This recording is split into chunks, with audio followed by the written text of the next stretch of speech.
Bonjour. Alors aujourd'hui j'aimerais parler des accords Toltec. Peut-être que vous connaissez. Donc les 4 accords Toltec, d'abord c'est que ta parole soit impeccable. Ne fais pas de suppositions. N'en fais pas une affaire personnelle. Et fais toujours de ton mieux. Pour aujourd'hui, j'aimerais parler de ne pas en faire une affaire personnelle.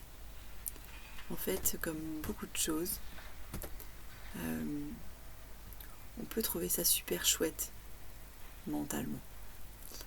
Et moi, quand j'ai lu les 4 accords Toltec, ça a été une sorte de déflagration parce que toute la première partie est consacrée à expliquer comment l'homme s'est domestiqué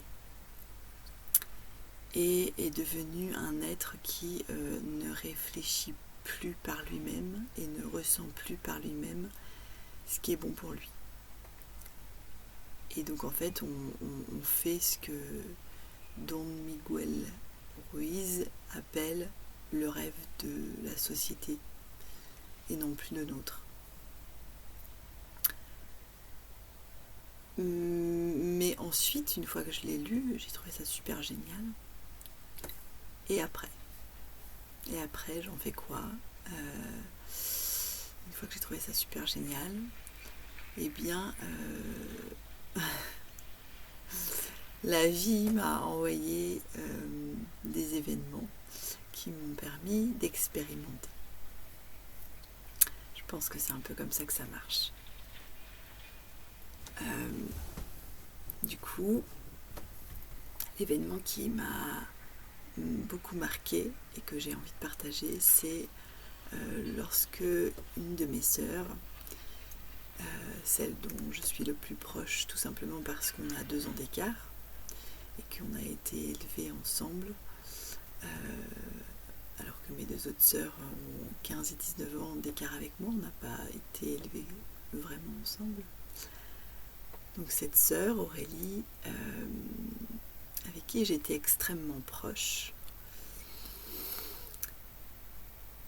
à un moment donné a décidé de couper la relation avec moi pour des raisons qui la regardent. Et ça, c'était en novembre 2018. Lorsque j'ai appris cette information par elle, par téléphone, la première de mes réactions a été de sortir de chez moi, de me mettre dans mon champ et de pleurer. De pleurer toutes les larmes de mon corps, de parler aux étoiles et aux arbres et de vider toute ma tristesse, ma déception, ma colère,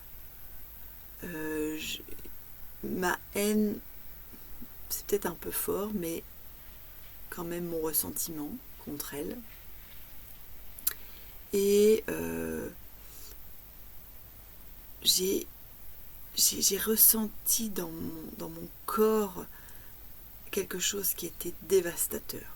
J'avais l'impression que j'allais mourir. Que je ne pouvais pas vivre sans elle, en fait. Que je ne pouvais pas vivre sans pouvoir l'appeler, sans pouvoir lui parler, sans pouvoir la voir. C'était en dehors de mon champ des possibles à ce moment-là. Et ça a duré, je pense, au moins une demi-heure, où vraiment j'ai vidé, j'ai pleuré. Et à un moment donné, ça a switché à l'intérieur de moi. Je ne saurais pas vous dire comment. Mais en tout cas, je me suis dit, si je vais vivre, bien sûr que je vais vivre. Et je vais apprendre à le faire sans elle.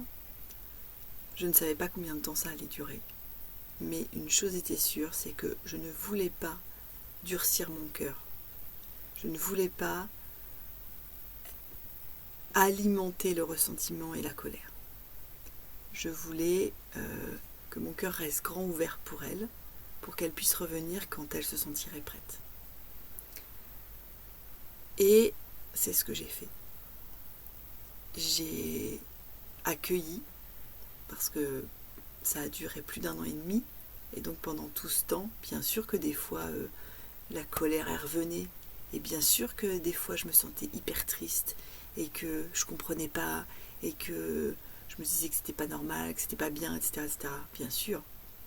Sauf que toutes ces pensées qui me venaient, tous ces ressentis, je les ai accueillis. Accueillir, ça veut dire un peu comme on prendrait un bébé et on le câline et on le berce. Et c'est ok, tout est ok. Tu as le droit de ressentir ce que tu ressens.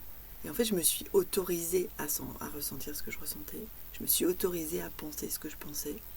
Et à chaque fois que j'avais une vague comme ça, d'émotions, de pensées un peu dures, le fait d'accueillir, le fait de juste accepter que c'était ça que je ressentais à ce moment-là, et bien ça faisait qu'à chaque fois, ça passait. Je m'apaisais. Et donc, pendant, je vous ai dit 1 an et demi, 20 mois je dirais, pendant 20 mois, j'ai fait ça. Et au bout de 20 mois, elle a fait son chemin. Elle m'a proposé qu'on se voit. On a échangé. Et on s'est remis à se voir, à se côtoyer. Je me suis vue avec une petite réserve, comme une espèce de petite peur que ça se reproduise, qui a duré quelques semaines. Et petit à petit, en fait, notre lien s'est renforcé. Et on s'est senti très très fiers d'avoir pu expérimenter ce cheminement, chacune de notre côté. Et c'est là que j'en reviens à cet accord Toltec, n'en fais pas une affaire personnelle. Et que ta parole soit impeccable. Parce que la parole impeccable, c'est pas seulement oralement, c'est aussi dans les pensées. Et là, en l'occurrence, c'était que ma parole soit impeccable vis-à-vis de ma sœur, que j'accueille mes ressentis et que je n'en fasse pas une affaire personnelle parce que c'était son chemin, c'était pas contre moi, c'était pour elle. Et de l'expérimenter dans la matière, de l'expérimenter dans mon corps, ça a fait que je sais ce que ça fait.